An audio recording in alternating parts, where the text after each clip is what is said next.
Friends, welcome back to Nancy classes and this is Nancy. And आज से हम यहाँ पर पेट के लिए क्रैश कोर्स करने वाले हैं, जिसमें मैं सबसे पहले आपको जनरल अवेयरनेस कवर कराऊंगी। जनरल अवेयरनेस में आपका जो सिलेबस मेंशन किया गया है आयोग के द्वारा उसको मैं एक बार आपको पढ़ के बता देती हूँ, ताकि आपको क्लियर रहे कि क्या क्या आपको पढ़ना है।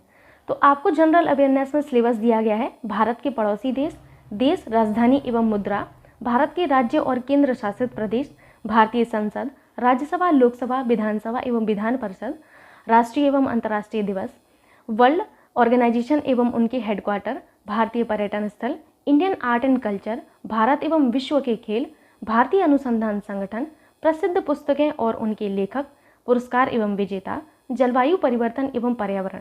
इतनी चीज़ें आपको जो है जनरल अवेयरनेस में कवर करनी है। और UPSSC में इनसे संबंधित क्वेश्चन कई बार आए हैं। मैंने सभी के सभी ऑर्गेनाइजेशंस वहीं से कवर किए हैं कि एक भी क्वेश्चन आपका छूटे ना। और पिछली बार के पेट एग्जाम में भी आपसे एक क्वेश्चन आपके ऑर्गेनाइजेशन से आया था। सो यहाँ पर वर्ल्ड ऑर्गेनाइजेशंस को पढ़ना बहुत ज़्यादा इंपॉर्टेंट है। तो आइए शुरुआत करते हैं। सबसे पहले आपको सार्क के बारे में पढ़ना है, ठीक है। सार्क, ठीक है। सार्क का फुल फॉर्म क्या होता है, सबसे पहले तो ये पता होना चाहिए। तो सार्क का फुल फॉर्म होता है south Asian association for regional cooperation, ठीक है। South Asian association for regional cooperation, ठीक। आपसे क्या पूछा जाता है, आपसे कोई भी ऑर्गेनाइजेशन पूछा जाएगा तो सिंपली ये पूछा जाता है कि इनकी स्थापना कब हुई थी, इनके हेडक्वार्टर कहाँ पर है, सदस्य देश कौन कौन से हैं, एंड कभी कभी ये भी पूछ लिया जाता है कि इनके जो प्रेजेंट में अध्यक्ष हैं और महासचिव हैं वो कौन है। बस इतना ही पूछा जाएगा। सो आपको इन्हीं चीज़ों पर फोकस करना है।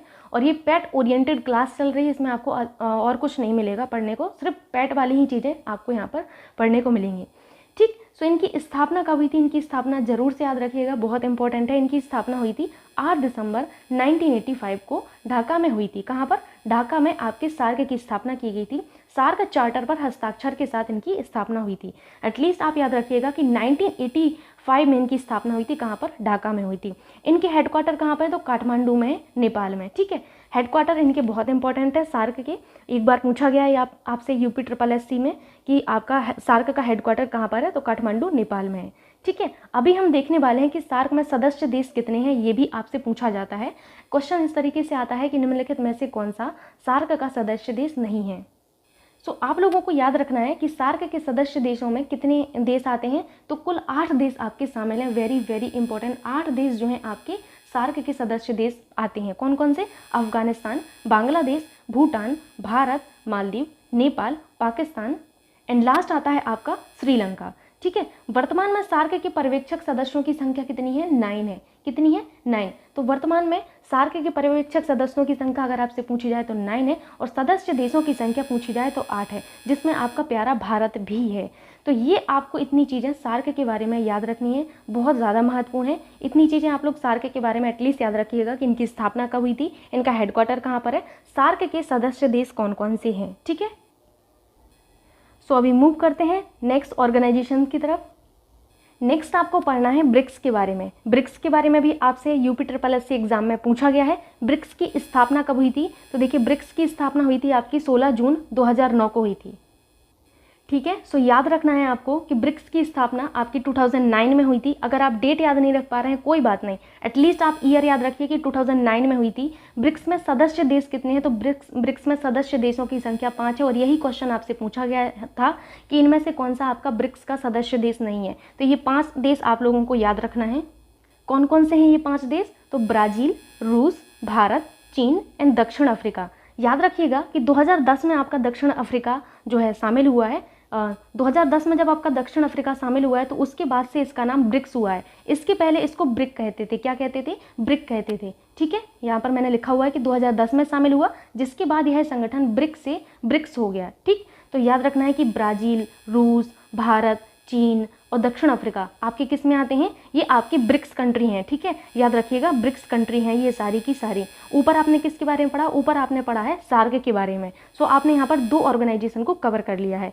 आगे आप यहाँ पर देखेंगे कुछ एक विशेषता के तौर पर मैंने पॉइंट लिखा हुआ है जो आपको यहाँ पर देखना है, ठीक। सो यहाँ पर विशेषता के तौर पर आपको याद रखना है कि ये जो आपकी ब्रिक्स कंट्री हैं ये दुनिया की जनसंख्या का 41% और वैश्विक जीडीपी का 16% भाग कवर करती हैं तथा विश्व व्यापार का 16% भाग जो है ये शामिल करता है। हो सकता है आपसे पूछ लिया जाए कि आपकी ब्रिक्स कंट्री दुनिया की जनसंख्या का कितने फीसदी कवर करती हैं, तो 41% कवर करती हैं, जीडीपी का 16% भाग कवर करती हैं और विश्व व्यापार का, ठीक है, विश्व व्यापार का 16% भाग यहाँ पर ये कवर करती हैं। ठीक, आई थिंक इतनी चीज़ें इनफ है और यही चीज़ें आपसे पूछी जानी है। आपसे सिर्फ इतना पूछा जाता है कि स्थापना कब हुई थी, ठीक है, स्थापना आपसे पूछ लिया जाएगा और आपसे पूछ लिया जाता है सदस्य देशों के बारे में, सदस्य देश, ठीक, ये चीज़ें आपसे पूछी जाती हैं, बस इनको आपको ध्यान से पढ़ना है। अब अगर बात आती है आपकी वर्ल्ड हेल्थ ऑर्गेनाइजेशन की यानी कि WHO की, तो वहाँ से आपसे अध्यक्ष यानी महासचिव इन सब के बारे में पूछ लिया जाता है, लेकिन जो आपकी ब्रिक्स कंट्री हैं, सार्क हैं, इनसे अक्सर यही पूछा जाता है।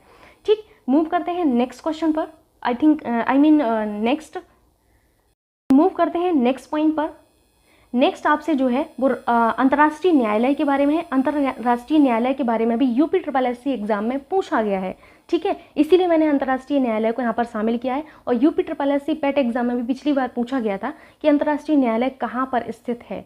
ठीक, सो यहाँ पर आपको इसको ध्यान से पढ़ना है। अंतर्राष्ट्रीय न्यायालय की स्थापना 1945 में की गई थी। कब की गई थी? 1945 में इनकी स्थापना की गई थी। और ये इन्होंने कार्य कब शुरू किया था? स्थापना इनकी 1945 में हुई, लेकिन इन्होंने कार्य जो शुरू किया था 1946 से शुरू किया था। याद रखिएगा कि 1946 से इन्होंने अपना कार्य शुरू किया था। अगला है विशेष में आपको यही याद रखना है कि यह संयुक्त राष्ट्र का प्रमुख न्यायिक अंग है। किसका है? संयुक्त राष्ट्र का ये प्रमुख न्यायिक अंग है, जो हैग यानी कि नीदरलैंड के पीस पैलेस में स्थित है। आपको क्या याद रखना है इसमें आपको ये याद रखना है कि आपका जो अंतर्राष्ट्रीय न्यायालय है वो हैग में स्थित है। हैग यानी कि नीदरलैंड में स्थित है, ठीक है। आपसे अगर पैलेस पूछा जाए कि किस पैलेस में है, तो पीस पैलेस में स्थित है। कहाँ पर? पीस पैलेस में आपका अंतर्राष्ट्रीय न्यायालय स्थित है। कितने देश इसमें शामिल है अंतर्राष्ट्रीय न्यायालय में? तो 193 कंट्री जो है आपकी शामिल है अंतर्राष्ट्रीय न्यायालय में। इंपॉर्टेंट है, सारी की सारी चीज़ें आपके पेट एग्जाम के लिए बहुत ज़्यादा इंपॉर्टेंट है। अध्यक्ष आपको बताना है कि अध्यक्ष कौन है अंतर्राष्ट्रीय न्यायालय के, तो याद रखिएगा कि अमेरिका के जुआन डोनोव जो हैं यहाँ के इसके अंतर्राष्ट्रीय न्यायालय के अध्यक्ष हैं। आधिकारिक भाषाएं कौन कौन सी अंतर्राष्ट्रीय न्यायालय की, ये भी आपसे एग्जाम में पूछा जाता है। सो याद रखिएगा कि आधिकारिक भाषाएं जो हैं आपके अंतर्राष्ट्रीय न्यायालय की अंग्रेजी है एंड फ्रांसीसी है। इन दो भाषाओं को आपको याद रखना है, अंग्रेजी एंड फ्रांसीसी को, इंपॉर्टेंट है।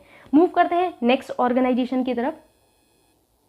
नेक्स्ट ऑर्गेनाइजेशन पर जाने से पहले मैं आप लोगों को एक बात बोलना चाहती हूँ। यहाँ पर 90% से भी ज़्यादा स्टूडेंट ऐसे होंगे जो ये सोच रहे होंगे कि बस इसका PDF मिल जाए, PDF से हम पढ़ लेंगे और हम चले जाएंगे एग्ज़ाम में।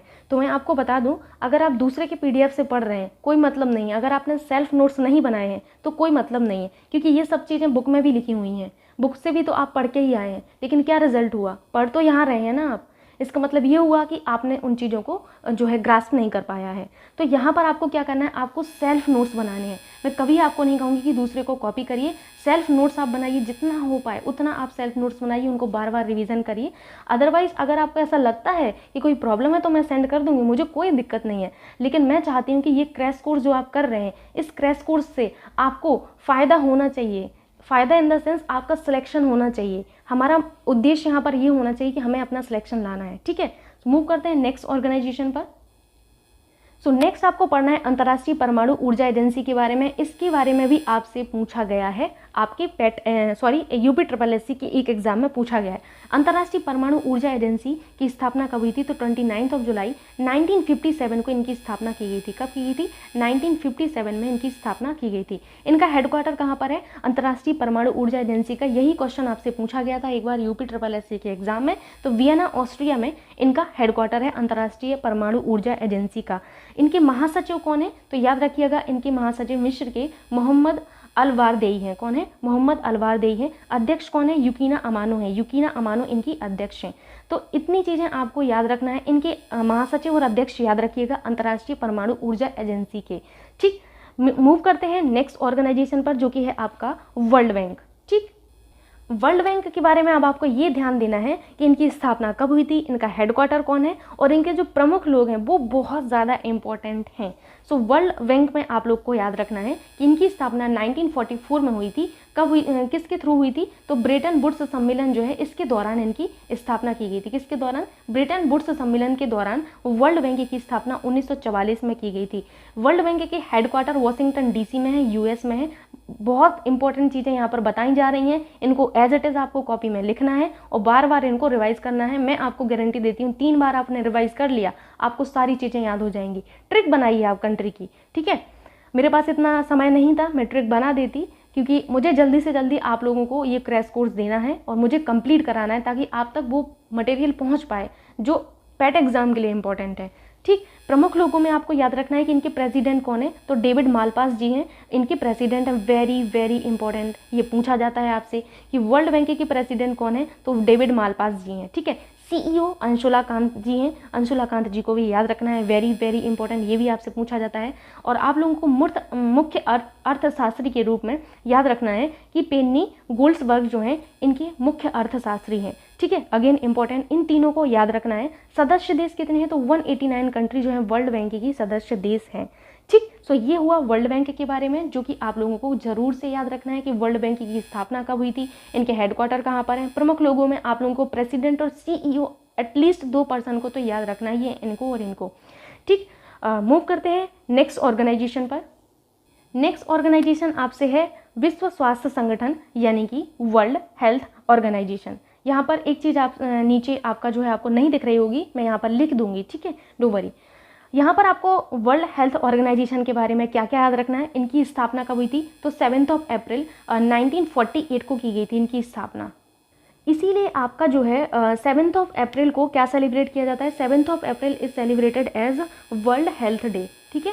वर्ल्ड हेल्थ डे के रूप में सेलिब्रेट किया जाता है। क्यों किया जाता है, क्योंकि आपकी वर्ल्ड हेल्थ ऑर्गेनाइजेशन की स्थापना आपकी 7 अप्रैल 1948 को की गई थी। इसीलिए हम लोग क्या मनाते हैं, 7 अप्रैल को वर्ल्ड हेल्थ डे मनाते हैं, ठीक है। इतनी चीज़ें आपको याद रखना है। डे तो मैं आपको कंप्लीट कराऊंगी, सारे के सारे डे आपको मैं कंप्लीट कराऊंगी, थीम के साथ सब कुछ आपको कंप्लीट कराया जाएगा, बस पेशेंस रखिएगा, ठीक। हेडक्वार्टर इनके जेनेवा में है, स्विट्जरलैंड में है। एक चीज़ मैं आपको बोल दूं, जब कभी भी आपको हेडक्वार्टर याद ना रहे किसी भी ऑर्गेनाइजेशन के, तो आप जो है एक स्मार्ट अजम्पशन से जेनेवा कर सकते हैं, सही, बट ऐसा हर जगह नहीं है। मैं ये नहीं कहूँगी कि आप बिल्कुल हर जगह यही कर दीजिएगा। मैक्सिमम हेडक्वार्टर आप देखेंगे जेनेवा स्विट्जरलैंड में है, लेकिन ऐसा नहीं करिएगा कि सब में ही आप कर दीजिएगा, ठीक। अगर नहीं आता है और माइनस मार्किंग किसी एग्जाम में नहीं है, देन आप अप्लाई कर सकते हैं ऐसा।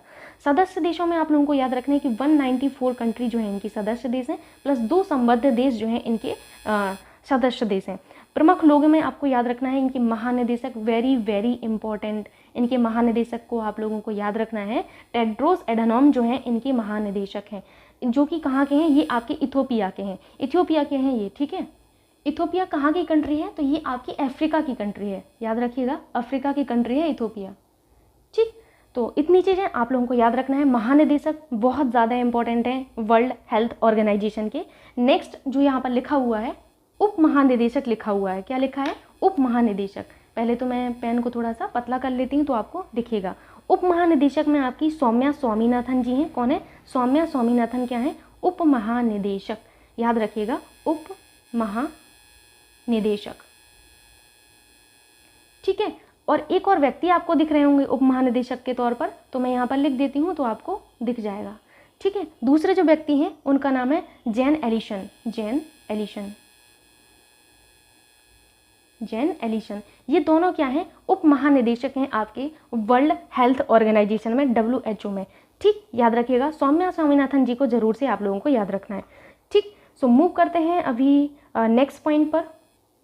एक लास्ट पॉइंट जो आपको WHO के बारे में याद रखना है कि भारत भी आपके WHO का सदस्य है। आपको ये तो पता ही होगा, सदस्य देश है, क्योंकि जब पेंडेमिक आया तो ये बहुत ज़्यादा चर्चाओं में रहे थे WHO, ठीक है। सो भारत भी आपके WHO का सदस्य देश है और इनका भारतीय मुख्यालय भारत की राजधानी दिल्ली में है। ये आपसे क्वेश्चन पूछा जाता है कि WHO का हेडक्वार्टर, भारतीय मुख्यालय कहाँ पर है, तो दिल्ली में है, ठीक है। भारतीय मुख्यालय भी होगा ना कहीं, तो आपका दिल्ली में है, ठीक। नेक्स्ट आपको पढ़ना है ग्रीन पीस इंटरनेशनल के बारे में। ये भी आपसे यूपी ट्रिपल एस सी के एक एग्जाम में पूछा गया है ग्रीन पीस इंटरनेशनल के बारे में। तो इनकी स्थापना कब हुई थी? इनकी स्थापना 1971 में की गई थी एंड इनकी मुख्यालय कहाँ पर? एम्स्टरडेम में है, नीदरलैंड में। ठीक, एम्स्टरडेम में इनके हेडक्वार्टर हैं। विशेषता क्या है? यह एक गैर सरकारी संगठन है। क्या है? एक गैर सरकारी संगठन है जो पर्यावरण की समस्याओं से संबद्ध होकर विश्व को बचाता है। ग्रीन पीस इंटरनेशनल का कार्य क्या है? ये आपके पर्यावरण को बचाता है। ठीक, और ये आपका एक ऐसा संगठन है जो कि गैर सरकारी है। ठीक है, गैर सरकारी होते हुए भी एक इतनी बड़ी रिस्पॉन्सिबिलिटी, बहुत अच्छी बात है कि इन्होंने अपने ऊपर ली है कि ये पर्यावरण को समस्याओं को बचाएंगे, हमारे विश्व को। और इनकी हेडक्वार्टर और इनकी स्थापना आपको याद रखना है। नेक्स्ट है आपसे बिम्स्टेक के बारे में। सो मूव करते हैं अभी नेक्स्ट पर। ये भी आपसे पूछा गया है। मैक्सिमम चीज़ें जो है यहाँ पर ऐसी हैं जो आपसे एग्जाम में पूछी गई हैं और पूछी जा सकती हैं। मैंने वही चीज़ें शामिल की हैं। ठीक, तो बिम्स्टेक में आपको याद रखना है कि बिम्स्टेक की स्थापना 6 जून 1998 को की गई थी और हम 6 जून को क्या मनाते हैं? बिम्स्टेक दिवस मनाते हैं। ये भी आपको याद रखना है कि बिम्स्टेक जो दिवस मनाते हैं वो हम कब मनाते हैं? वो हम 6 जून को मनाते हैं। ठीक, और बिम्स्टेक की स्थापना 1998 में हुई थी और इनका हेडक्वार्टर कहाँ पे है? तो बिम्स्टेक का हेडक्वार्टर है ढाका में है। ढाका कहाँ पर है? बांग्लादेश में है। ठीक है, बांग्लादेश का जो मुद्रा है वो क्या है? टका है। याद रखिएगा इतनी चीज़ें।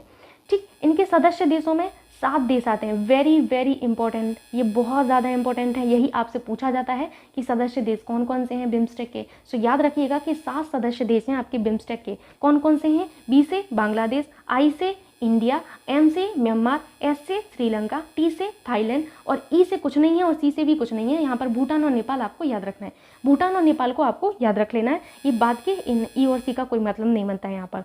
ठीक, बिम्स्टेक की जो पहली सम्मेलन हुई थी, पहला सम्मेलन 2004 में हुआ था बैंकॉक में। बैंकॉक कहाँ पर है? थाईलैंड में है। ठीक है, 2022 का जो सम्मेलन होने वाला है वो कोलंबो श्रीलंका में होने वाला है। याद रखिएगा कि 2022 का सम्मेलन इनका हो चुका है, मार्च में हो चुका है। ये मार्च में हो चुका है इनका ये सम्मेलन 2022 का। ठीक, कहाँ पर हुआ था? कोलंबो श्रीलंका में हुआ था। ये भी आपसे पूछा जा सकता है करंट में। ठीक, मूव करते हैं नेक्स्ट ऑर्गेनाइजेशन पर। सो मूव करते हैं अभी नेक्स्ट पर। नेक्स्ट आपको पढ़ना है नाटो के बारे में। अगेन इंपॉर्टेंट है। नाटो यानी कि नॉर्थ अटलांटिक ट्रीडी ऑर्गेनाइजेशन। क्या है? नॉर्थ अटलांटिक ट्रीडी ऑर्गेनाइजेशन इसको हम लोग कहते हैं। फुल फॉर्म जरूर से याद रखिएगा, एग्जाम में पूछा जाता है। स्थापना कब हुई थी? तो 4 अप्रैल 1949 को इनकी स्थापना की गई थी। इनके हेडक्वार्टर ब्रुसेल्स बेल्जियम में है। कहाँ पर है? ब्रुसेल्स बेल्जियम है। सदस्य देश कितने हैं? तो 30 सदस्य देश हैं। इसमें से 30वां सदस्य देश इनका कौन सा बना है? तो उत्तरी मैसिडोनिया बना है। कौन बना है? उत्तरी मैसिडोनिया इनका सदस्य देश बना है। 2020 में ये उत्तरी मैसिडोनिया नाटो का 30वां सदस्य देश बना है। इतनी चीज़ें नाटो के बारे में याद रखना है कि नाटो यानी कि नॉर्थ अटलांटिक ट्रीडी ऑर्गेनाइजेशन, स्थापना 1949 में, मुख्यालय ब्रुसेल्स बेल्जियम में, सदस्य देश 30। सो इतने ऑर्गेनाइजेशन आपको पढ़ने थे और यही आपसे बार बार एग्जाम में पूछे जाते हैं। और अगर कोई भी ऐसा ऑर्गेनाइजेशन जो मुझे लगता है कि हाँ अभी भी रह गया है, देन मैं ज़रूर आपको कवर कराऊंगी। मैं धीरे धीरे सारी चीज़ें कवर कराऊंगी। लेकिन ये चीज़ें इतने जो आपने ऑर्गेनाइजेशन पढ़े हैं ये इनफ हैं आपके एग्जाम के पॉइंट ऑफ व्यू से। इसके अलावा आपको कुछ और नहीं पढ़ना है। उतना ही पढ़िए जितना आपके एग्ज़ाम की रिक्वायरमेंट है। उससे ज़्यादा अगर आप पढ़ेंगे तो कोई मतलब नहीं है, उससे कम पढ़ेंगे तो भी कोई मतलब नहीं है। ठीक है, सो याद रखना है कि आपको रिक्वायरमेंट के हिसाब से पढ़ना है। पहला, इतने ऑर्गेनाइजेशन जो मैंने पढ़ाए हैं उन सबको आप लोग ध्यान से पढ़िएगा। नेक्स्ट जो डे पर मैं पढ़ाऊंगी वो मैं आपको कवर कराने वाली हूँ, दिवस कराने वाली हूँ। तो आपके जितने भी दिवस होते हैं वो सारे मैं कवर कराऊंगी, थीम के साथ कराऊंगी। और मैं आपको एक चीज़ पहले ही बोल देती हूँ कि मैं जो दिवस कराऊंगी आपको कवर, वो मंथ के हिसाब से नहीं कराऊंगी। उसमें मिसलेनियस होंगे सारे मंथ के। मैं जो है पढ़ाऊंगी आपको। अलग अलग मंथ का मैं नहीं करवा पाऊंगी क्योंकि उससे भी आपको एक बेनिफिट मिलेगा। जब अलग अलग रहेगा तो आप जो है आपका दिमाग एक्टिव रहेगा। ठीक, अगर आप मंथ के हिसाब से पढ़ते हैं तो मिक्स हो जाता है सारी चीज़ें। ठीक है, सो अभी हम मिलते हैं नेक्स्ट डे के वीडियो के साथ जिसमें हम पढ़ने वाले हैं दिवस के बारे में। तो आज के लिए इतना ही, मिलते हैं नेक्स्ट डे में। और अगर आपको वीडियो अच्छा लगा है और आपको ये क्रैश कोर्स अच्छा लग रहा है, आपको ये समझ में आ रहा है, सो प्लीज़ आप वीडियो को लाइक कर दीजिएगा और अपने दोस्तों के साथ शेयर भी कर दीजिएगा। तब तक के लिए बाय बाय, टेक केयर।